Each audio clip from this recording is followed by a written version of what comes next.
You know, every day we're proud. We're proud to be Osage. But there is nothing like our dances.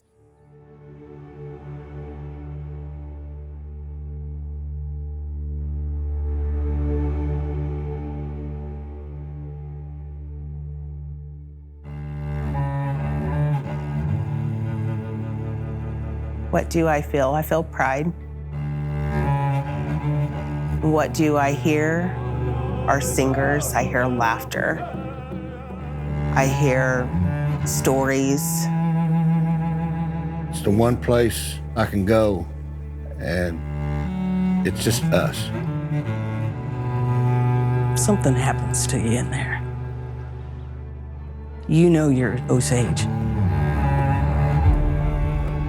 That Wanaki, we call it just moves across us and it leaves chills up and down your neck. You know, you go back in time. We're dancing and singing in the footsteps of the ones before us, our loved ones.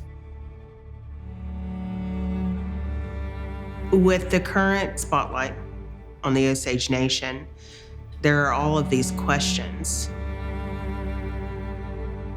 We are here now, but where did you come from? Well, the reason we're on the map because we've discovered oil. They didn't ever ask us were we a great people from the plains. They didn't ask us, did you find the center of the universe? To know where we're from is the uniqueness of who we are. That's why we're here. And it all started in Missouri. That's where we lived, it's where we played, it's where we died.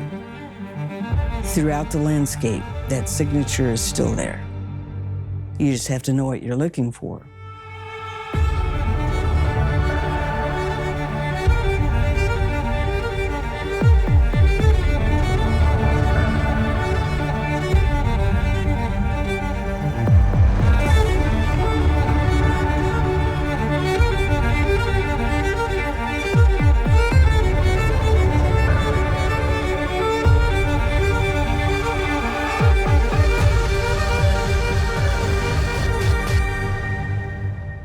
We're Osages, and the Osages come from Missouri.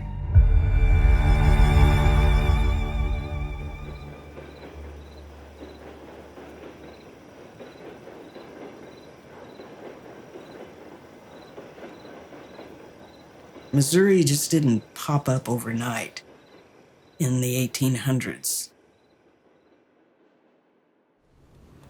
You know, we know where we've been on the landscape and what we contributed to history.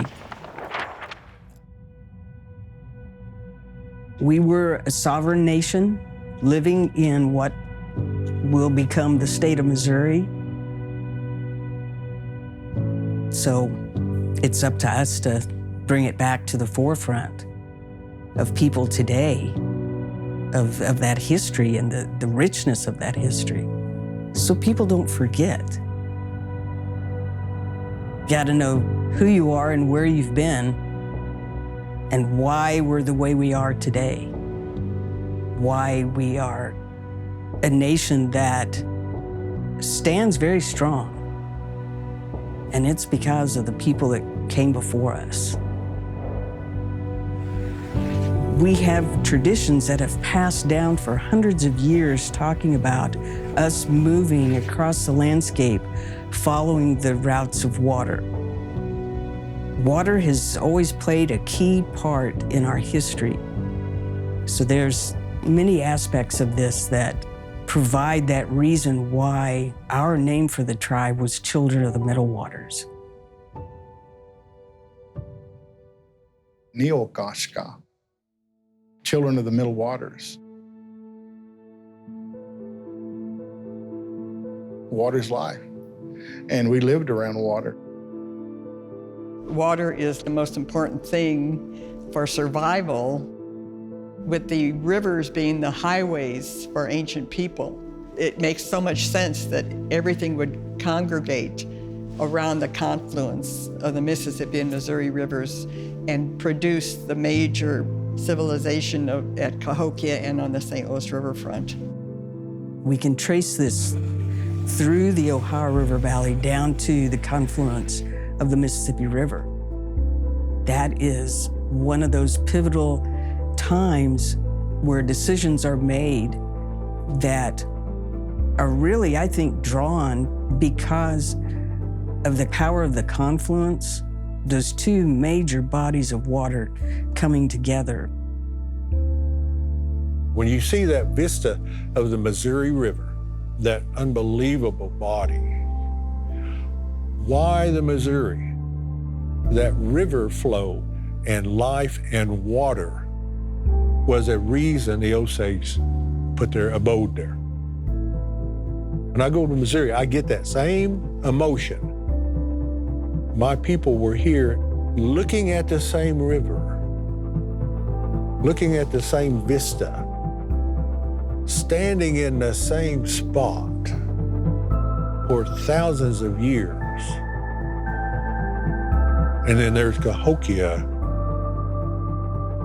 and then your people surviving and practicing together. The late woodland period going into the Mississippian period, populations are growing, politics are growing, the economy is growing, subsistence is growing, you have corn agriculture coming in. There's a lot that's happening that contribute to this culmination that explodes in what is now the St. Louis area and the Mounds and Cahokia, that becomes practically an empire overnight.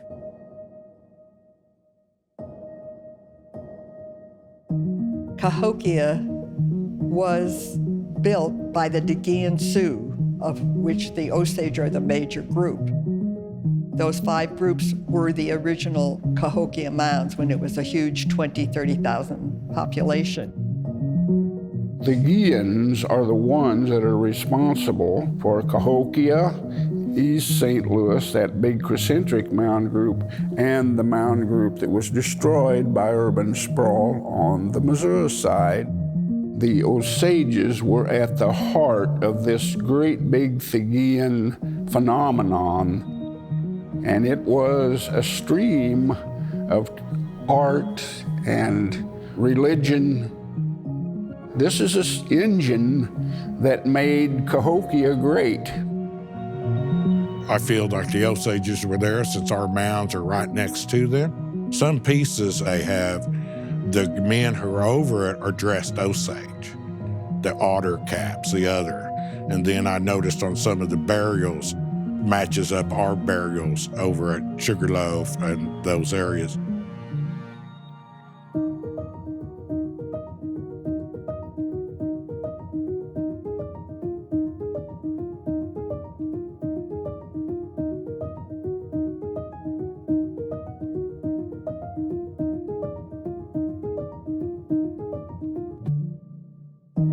It's amazing to see those earthen works. It's a very sacred place to us still today. It's a feeling of pride that was our ancestors that did this. And then just the humility of, I am just such one small speck that has resulted from all of this. The Cahokia civilization, that becomes what archaeologists have said is a higher level of civilization capacity. That intellectual capacity of that Aboriginal or the American Indian, that capacity to take from nature and create civilization, that took unbelievable intellectual capacity. And it all has to do with life, earth, sky, water.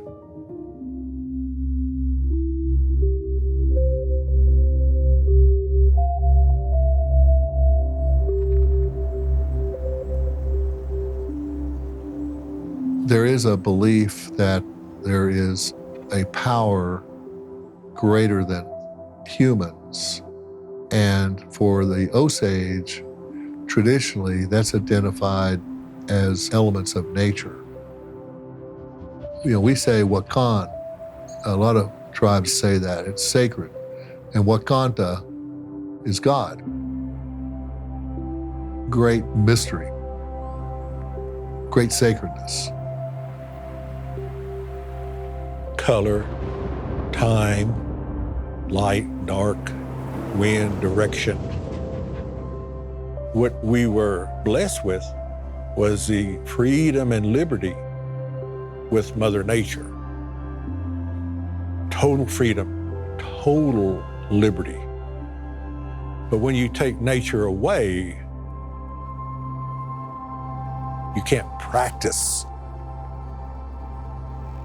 Now you're lost.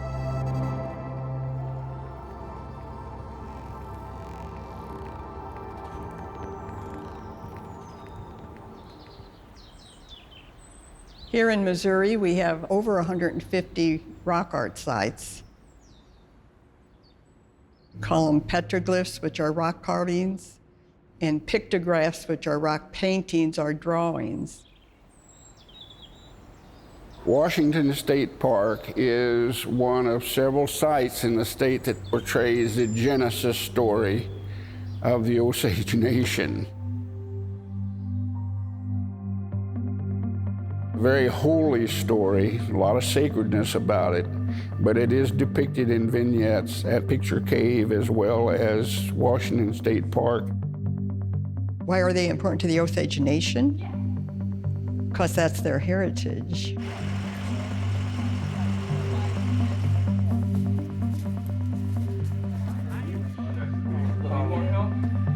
There is about a 25-foot wall with drawings, detailed. And they give us so much information about the people who made the drawings, what they wore, what kind of face paint they had, what kind of weapons they had. There was naysayers who said, no, that's just graffiti. So in 1996, I got a grant to bring in analytical chemists to date some of the pigments. We needed to know, are these really ancient pictures? And when the dates came back, it was around 1,000 years old. Talk about floating on air.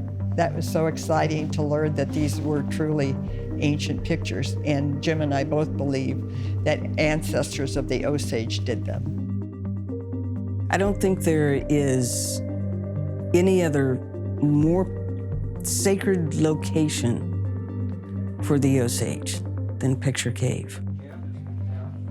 It's such a direct connection. The iconography, what's portrayed, that links you. I was hoping one day to be able to see it in person.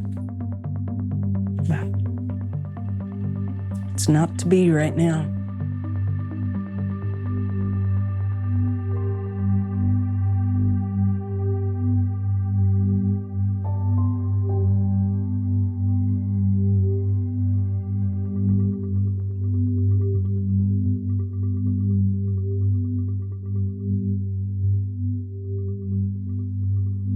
We left the proper Cahokia area roughly around AD 1350. We had a wide territory that we considered, our homeland where we were accumulating our resources. It's not until some new people come into the area that it starts to change. We have primarily the French coming in, exploring the waterways and finding us. When Marquette and Joliet came down the Mississippi River on their trip, they were on a mission to record, people, the landscape, everything that they were encountering. And this marks for us the first time historically the Osage are recorded.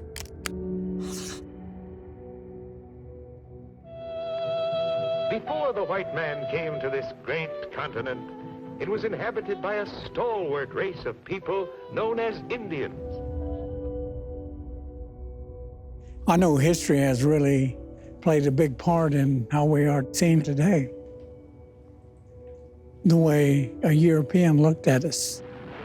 And these movies portray us as a bunch of heathens out there in the middle of the prairies waiting on a covered wagon to come by so we can attack it. We go out and try to scalp people. We go out and try to do this. No, it was home. We had a life. We were not savages, what would later be termed, the noble savages. They were the greatest Osages ever walked the earth. When the French saw us in 1600s, they couldn't believe that in Missouri that we had a god. They couldn't believe that we had religious practices. There's no way that you could describe a people that were that organized and knowledgeable as being savage people that, needed to be eliminated. But it soon was realized that we've got a commodity. Like a lot of the tribes, we just happen to be very successful hunters. This could be something that is lucrative for the tribe. And that engagement began of the fur trade.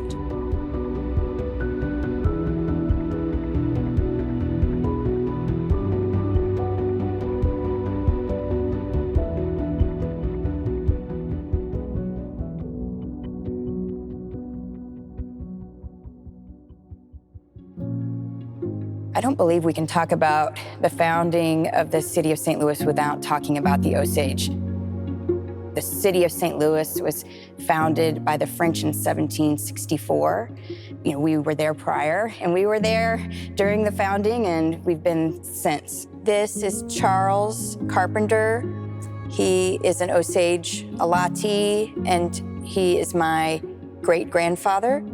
I eventually was able to get all the documentation from our French Catholic Osage baptismal, marriage, and burial records to line all of that up from my daughter, who's now 8, back to Françoisie Leduc, who was born, we think, circa 1764 in St. Louis or surrounding areas. And so we understand where we tie in 260 years worth of family members. She's French and Osage. She's multilingual because she is raised Catholic, knowing Latin and English. She's residing in colonial St. Louis, which is multicultural, so she probably knows Spanish. I think she was a crucial example of an Osage woman that was able to navigate multiple worlds. The more I know about her story, I just really appreciate who she was as a woman and as an Osage woman and as one of my ancestors. It helps me understand who I am more, and it helps other Osage families who've had some dislocation to try to connect where we fit in the world.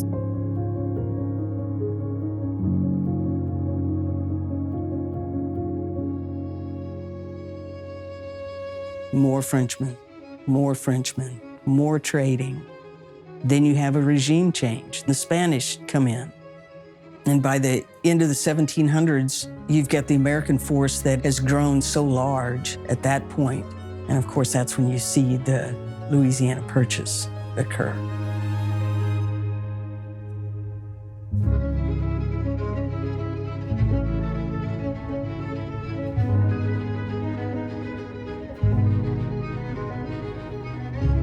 You look at the map that shows the Louisiana Purchase, the boundary of it. It's so devastating to look at that.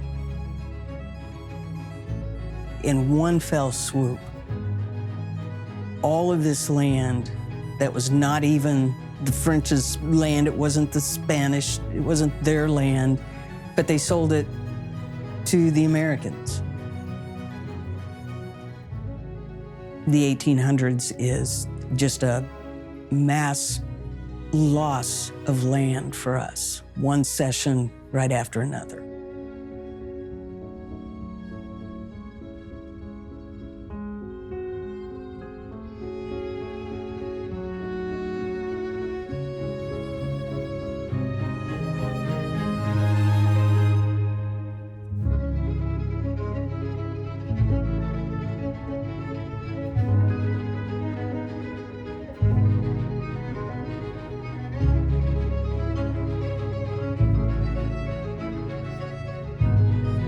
I don't think they ever got over the Osage having to leave. I don't think they ever got over the part about never going back home. Those people who we've left behind, who have walked on, know we're still down here being Osages.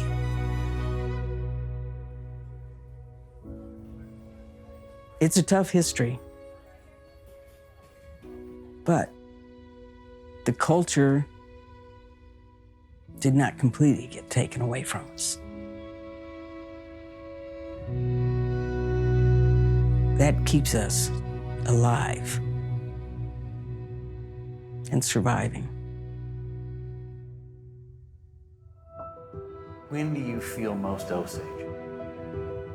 When I'm talking about it, when I talk about the language. When you pray in Osage. All that goodness under the arbor, the bells, the music, our loved ones.